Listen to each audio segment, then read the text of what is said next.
再去看世界来关心，为着节能减碳，即马真侪国家拢在推动电动车。不过电动车敢真正真是较环保？根据调查，欧美、亚洲拢总有13间电动车的厂商，不过针对电池供应链是省长环境和人权，这厂商处理这问题态度是拢无及格。上关分呢是免入敢若51分，若中国的比亚迪吊车尾敢若11分。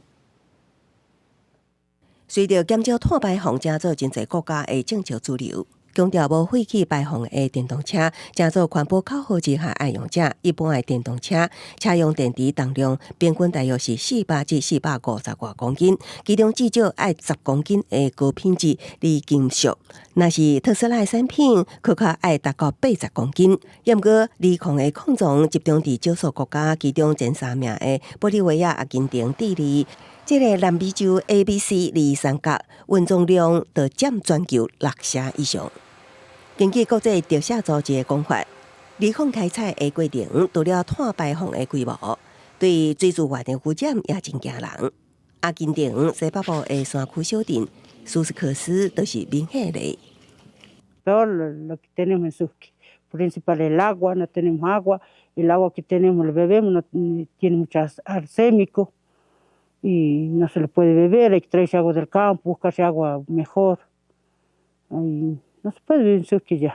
除了环境污染，矿场开采进程，江北一寡偏向산车的原住民乡村也是常听到，形成国际特赦组织口中严重的人权侵害。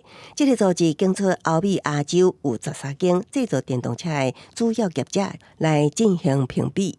Are they really identifying, evaluating, and working to prevent the human rights abuses in their supply chain? Unfortunately, none of the companies has been given our green light yet. Because while some companies perform better than others, none of the 13 companies Amnesty assessed demonstrates in its reporting that it fully meets its human rights due diligence responsibilities. 为结果中会当看出，伫全体无及格的车厂中，欧美车厂的得分普遍较悬。日本、韩国、中国等亚洲国家车厂分数都低真侪。公司新闻七家真编译。